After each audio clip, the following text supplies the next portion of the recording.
Hello every hello everyone, कैसे हैं आप सब। उम्मीद करते हैं आप सब ठीक होंगे, खैरियत से होंगे। मैं भी ठीक हूँ, बोले तो मस्त। आप सुन रहे हैं नफ़रत या मोहब्बत। नफ़रत या मोहब्बत के पिछले पार्ट में आपने सुना था जहाँ पर नताशा कपूर उस ऑफिस में पहुँचती है जिस ऑफिस में नताशा कपूर ने टेक ओवर किया था, और वहाँ पहुँचकर उनके मैनेजर से मिलती है। मैनेजर से नहीं, हाँ, उसके एक मैनेजर है, मैनेजर कह सकते हैं उसे। उस ऑफिस के second S H O police वाले होते हैं भाई।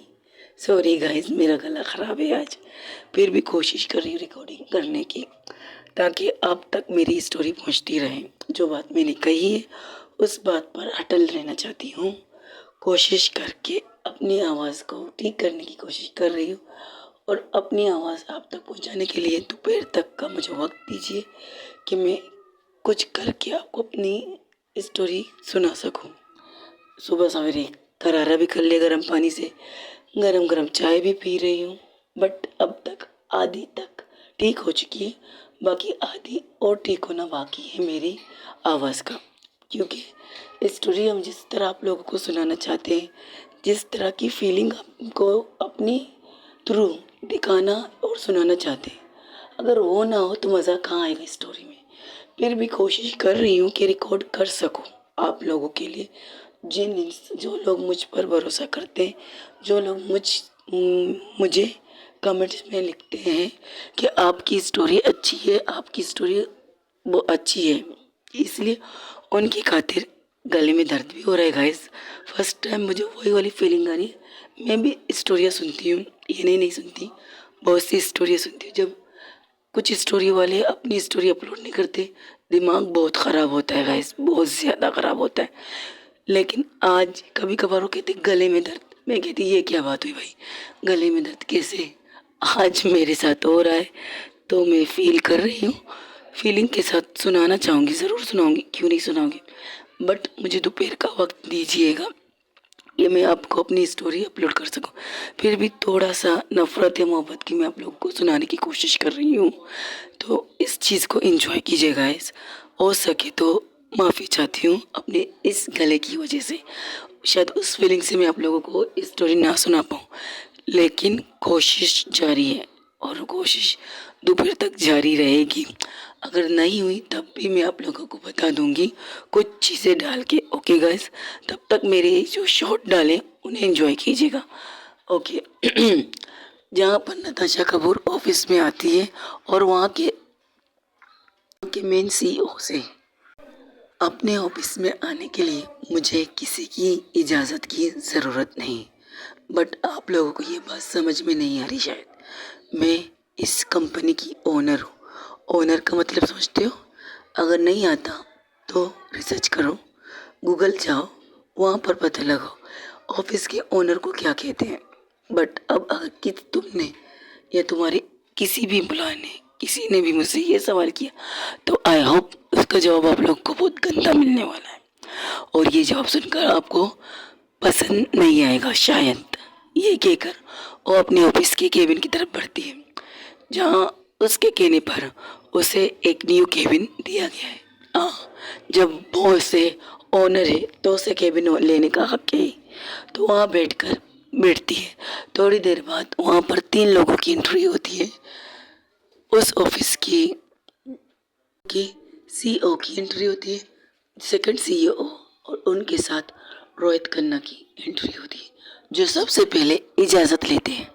नोक करके डोर को नोक करने की आवाज़ सुनते ही नताशा कपूर, जो जॉन की तरफ देख रही थी, जॉन हैरान कि आज वो इस ऑफिस में क्यों आई है, वाई, वजह क्या है। लेकिन नताशा के चेहरे पर कुछ एक्सप्रेशन नहीं, कुछ भी नहीं, बस वही एक ही एक्सप्रेशन, बॉस वाली एक्सप्रेशन, बॉस वाली इम्प्रेशन थी उसके चेहरे पर, बस इससे ज़्यादा कुछ नहीं। ना उसकी, हाँ, उसकी आंखों पर ग्लासेस थे।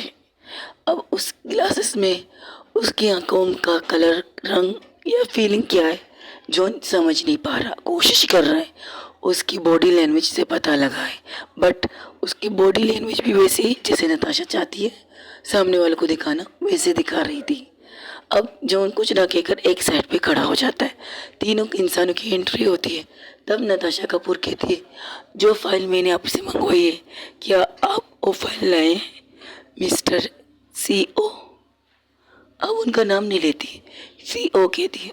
तो आज वो इंसान हैरान कि आज ऐसा क्या हुआ है जिससे नताशा कपूर को उसके ऑफिस में आने की ज़रूरत पड़ी।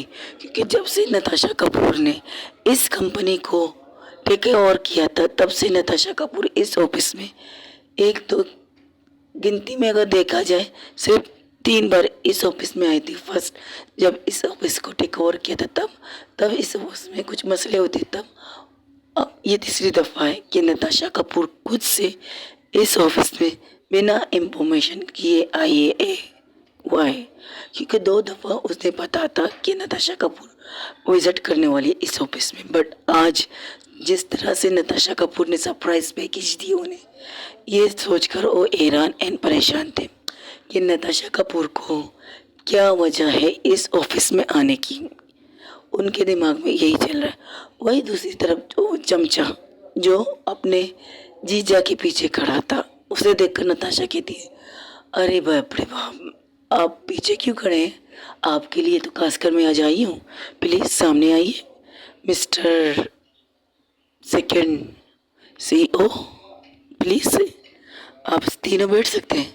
मेरे ऑफिस में खड़े रहने का इतनी ज़रूरत नहीं है, मेरे सामने खड़े रहने का। जो काम आप लोगों ने किया है वो मेरा अच्छा खासा टाइम वेस्ट कर सकता है। जिस टाइम पे मैं अपने ऑफिस में होनी चाहिए हूँ, उस टाइम पे मैं आपके ऑफिस में आई हूँ।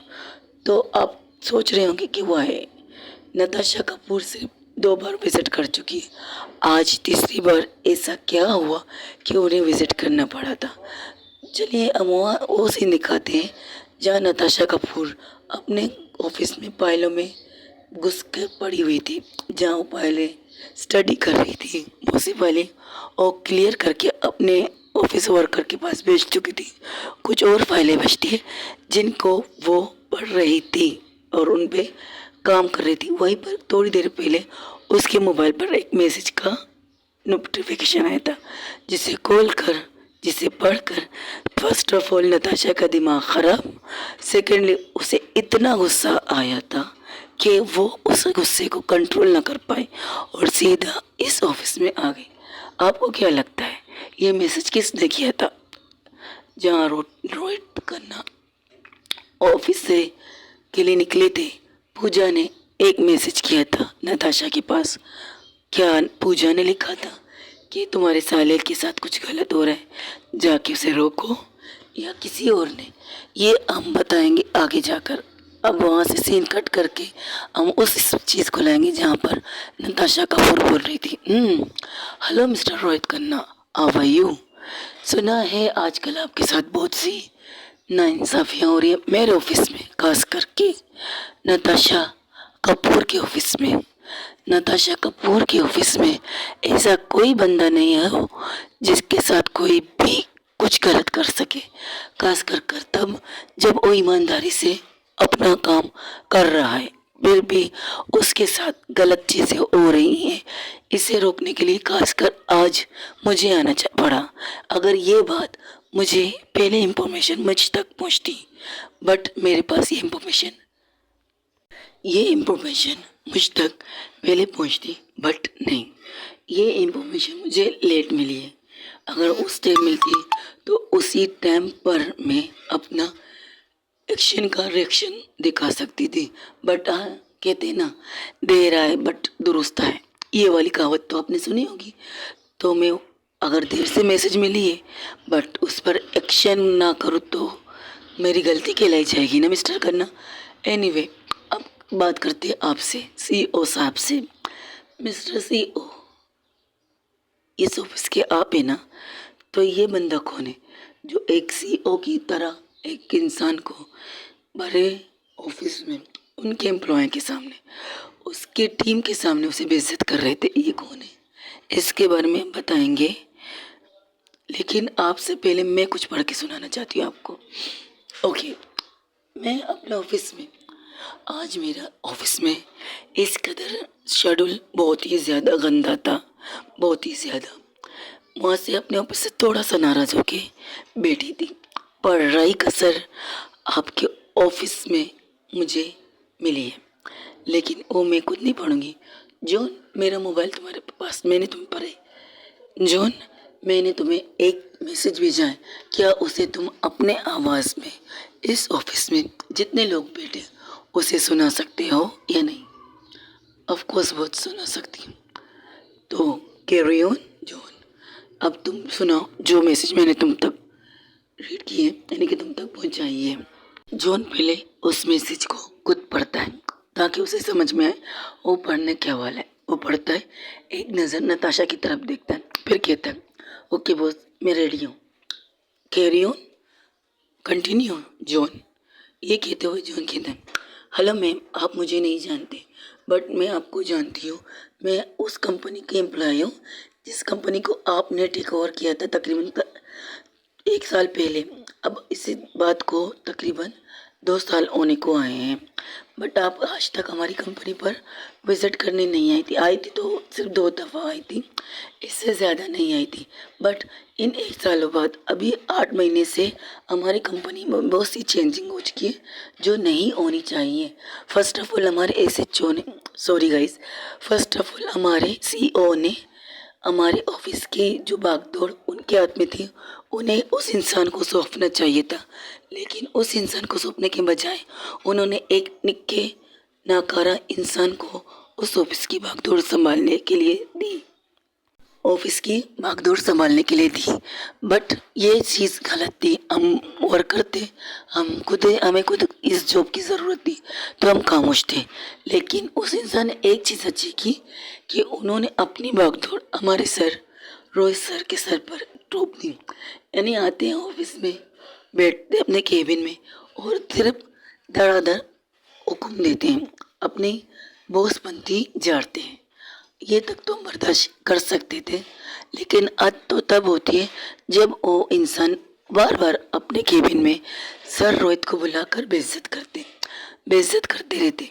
अब इस चीज़ हम बर्दाश्त करते रहे थे, ये चीज़ तो हम बर्दाश्त कर रहे थे, बट आज से ज़्यादा कुछ करने वाले हैं वो इंसान। इसलिए मैं तकरीबन 3 दफ़ा आपके ऑफिस में पर्सनली आई थी। ये बात सोचकर भी नहीं डरी थी कि अगर ये बात मेरे नाम निकलेगा तो इस ऑफिस से मुझे निकाल दिया जाएगा। मुझे इस बात की परवाह नहीं, लेकिन सर रोहित ऐसे इंसान है जिसने आज तक हमसे कोई भी बदतमीजी नहीं की। एक ऑफिस बॉस होने के नाते जो काम हमारे सीईओ को करना चाहिए वो सर रोहित करते आए थे, करते हैं भी, लेकिन आज उनके साथ बहुत गंदा होने वाला है। इसलिए आपके ऑफिस में आज फिर आई थी, बट आपसे मुलाकात नहीं हुई, लेकिन आपकी पर्सनल सेक्रेटरी से मिन्नतें करके हाथ जोड़ के उनसे आपका नंबर मांगा था और उन्होंने आपका नंबर दिया था। वहाँ से निकलने से ही मैंने ये मैसेज आपको लिख रही हूँ। इसके बाद अगर आप फिर भी एक्शन नहीं ले सकते तो मैं ये कह सकती हूँ कि आपने इस कंपनी को सिर्फ लिया है, टेक ओवर किया है, लेकिन आप इस कंपनी की जिम्मेदारी से भाग रही हैं। इसलिए मैंने आपको ये मैसेज किया है, और क्यों किया ये भी बताना चाहती हूँ। आज थोड़ी देर पहले मैं उनके ऑफिस से गुजर रही थी, तब वो इंसान किसी पे फ़ोन पर बात करते हुए कह रहा था, आज इसे रोहित को दिखा दूंगा कि सीईओ कौन है, यहाँ का सेकंड सीईओ कौन है। खुद को सीईओ समझता है ना, आज उन्हें बताऊंगा। पहले तो उसने छुट्टी की है हाफ डे मांग कर कि उसकी बहन की। ये पढ़ने ही वाला होता है जॉन, तो जॉन को एक आवाज़ सुनाई देती, उससे 3 लाइन छोड़कर नीचे का पढ़ो।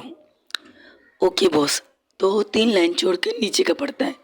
अब उसके बीच में जो लाइन थी वो उसके बारे में हम बाद में आपसे बात करेंगे, लेकिन अब जॉन पढ़ता है, आज तो हद है इस बात की कि वो सबके सामने हमारे बॉस की बेइज्जती करना चाहती है, यानी कि इन क्यूट टू पूरे ऑफिस के सामने जो बेइज्जती वो कमरे में करते थे, आज वो बेइज्जती वो कम बंद दीवारों में करते थे, आप वो ओपन सबके सामने करने वाले। और ये चीज़ मैं बर्दाश्त नहीं कर सकती। या ये भी हो सकता है आज वो अपनी लिमिट भी क्रॉस कर दे, उन पर आज तक उठा सके, तो क्या आपको नहीं लगता आपको एक्शन लेना चाहिए उनके खिलाफ? फ़कत रोहित सर की एक ईमानदार एम्प्लॉय, ये फोन पढ़ते ही जॉन मोबाइल बंद कर देता है।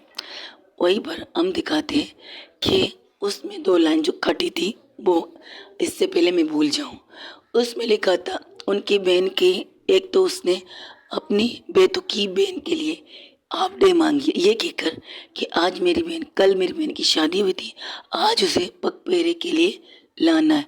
बेवकूफ़ इंसान, उसे ऑफिस का वर्क का पता नहीं चला है, अपनी बहन की शादी का ढंढोरा पीटने के लिए छुट्टी मांगता, ऐसे ही मांगता, अपनी बेवकूफ़ बहन के लिए छुट्टी मांग रहे बेवकूफ़ कहीं का।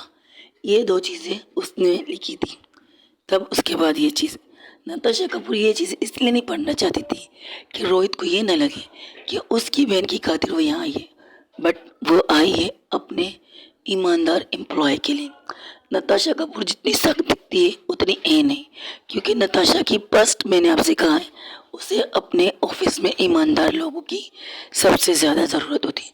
बेईमान तो 1000 मिल जाते, 1000 जगहों पर मिल जाते, बट ईमानदार कम से कम कहीं पर मिलते हैं, और उन ईमानदारों की ज़रूरत नताशा कपूर को होती है। इतने बड़े दुनिया में चंद ईमानदार बचे हैं, अगर उनको से भी नताशा अपना हाथ धो बैठे तो बचेगा क्या? जो दुश्मन बैठे हैं उनकी हमला करने के लिए, एक सेकंड के लिए बैठे कि कोई सी चीज़, ऐसी कोई सी चीज़ जो उन्हें, नताशा को नुकसान देने के लिए फ़ायदेमंद हो, वो चीज़ उन्हें चाहिए, तो वो किस तरह रुक सकते हैं? इसलिए तब अब नताशा उन तीनों की तरफ देखती है। 2 इंसानों के माथे पर पसीने आ चुके थे। वो 2 इंसान थे, फर्स्ट सीईओ, सेकंड सीईओ। अब नताशा की आवाज़ गूंजती है, वो कहती है, अब आप क्या कहना चाहेंगे फर्स्ट एंड सेकंड सीईओस? क्योंकि जो इंफॉर्मेशन मुझे मिली है वो मुझे पहले मिल जानी चाहिए थी, बट अभी फिर से कहती हूँ, दे देर आए पर दुरुस्त आए। इसके बारे में आप क्या कहना चाहेंगे, बताइए। ओके गाइस, इतना हो सका आज के लिए, माफ़ कीजिएगा। कोशिश करूँगी कि दोपहर तक बहुत सी वो दोनों स्टोरी अपलोड कर सकूँ। जो मैं रोक रही हूँ वो भी मेरी आवाज़ मेरी आवाज़ तो आप सुन चुके, अब आप बताएं कि मुझे करना क्या चाहिए, इससे ज़्यादा कुछ नहीं।